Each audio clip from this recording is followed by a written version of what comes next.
Hello, Assalamualaikum. Good day, everybody. How are you today? Okay, today I want to give you some clues about our examination for tomorrow. Okay, for the number 1, 2, and 3, and 4, and then 5 is about someone personality or someone description. It's like how about someone's face look like, about how about his hair, how about his height, and you have to know the word and the synonym of the word. Jadi kalian harus tahu tentang sinonim sebuah kata, dan kalian juga harus mempelajari bagaimana bentuk deskripsi seseorang. Bisa wajahnya, rambutnya, ataupun bagaimana personalitinya. Itu harus kalian pelajari. Itu kisi-kisi untuk nomor 1 sampai nomor 5. Untuk nomor 6, kalian harus bisa menyusun kata.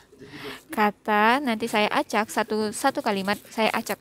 Terus kalian harus menyusun kata itu dalam bentuk simple present tense. Jadi ada subjeknya, ada kata kerjanya, ada to be-nya, kan to be dulu baru kata kerja, terus ada objeknya yang kita pelajari seperti kemarin, yaitu simple present tense. Okay, for number 7 is about synonym of the word. Jadi kalian harus mencari sinonim dari suatu kata. Okay? Kalian harus standby kamus sastri. Okay, for the number 8. Number 8 itu kalian sama yang seperti nomor sebelumnya, itu tentang personality someone. Jadi nanti dikasih tahu orang ini hobi melakukan ini. Jadi dia bisa disebut orangnya apa. Oke. Untuk nomor 9, 10, dan 11.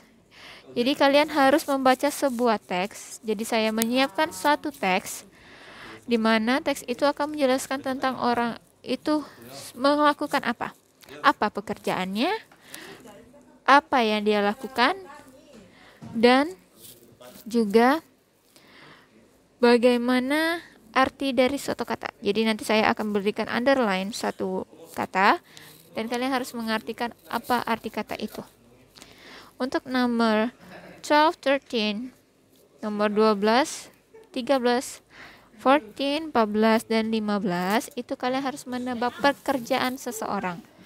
Jadi akan saya berikan 2 soal, itu ada gambarnya, kalian harus tebak gambar itu. Terus yang nomor 14, 15, 16 itu kalian harus menebak pekerjaannya. Jadi diberikan clue dia mengerjakan apa dan apa nama pekerjaannya.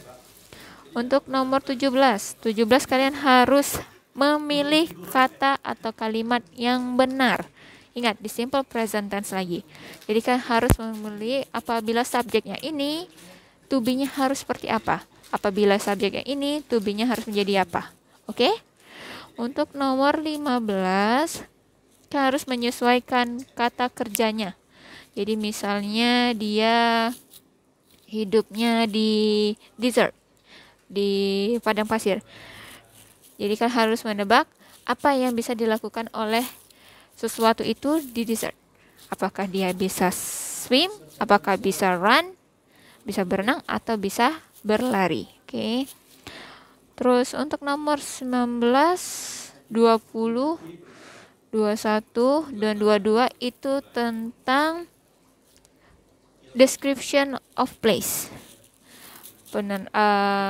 Deskripsi tentang tempat. Jadi yang kita pelajari kemarin, kalau misalnya contohnya I am a student, I learn in. Saya seorang siswa, saya belajar di titik-titik. Jadi kan harus menebak di mana saya akan belajarnya. Apakah saya akan belajar di mall, di masjid, di kelas, atau di rumah. Oke?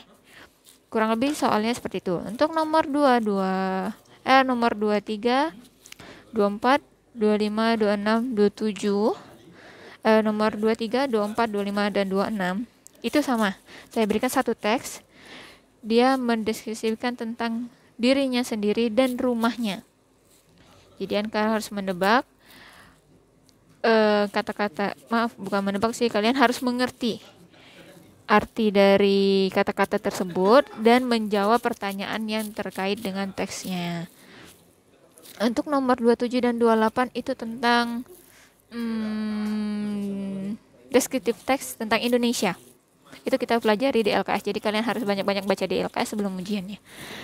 Terus untuk nomor 29, 30 juga masih tentang deskripsi tentang Indonesia. Nomor 31 itu sinonim suatu kata. Dan nomor 31, nomor 32, 33, 34, 35, 36, 37. Jadi nomor 32 sampai 35 itu tentang suatu lirik lagu. Lirik lagu itu ada di dalam LKS kita, jadi kalian tinggal mempelajari dan memahami arti lirik lagu tersebut ya. Nomor 36 sama kayak tadi saya bilang ya, 36 sampai 37 tentang lirik lagu. Dan nomor 38 itu antonim. Antonim suatu kata yang digarisbawahi. Antonim suatu kata yang digarisbawahi. Nomor 39 kalian harus mentranslate kata ini ke dalam bahasa Inggris. Jadi akan saya berikan satu kalimat bahasa Indonesia diubah menjadi bahasa Inggris. Untuk nomor 40 kalian sama kayak tadi harus menebak alat apa yang digunakan seseorang ini. Oke? Jadi kalian harus bisa paham artinya. Jadi kalian harus standby kamus. Dalam hal ini kalian harus standby kamus walaupun sebenarnya tidak diperbolehkan.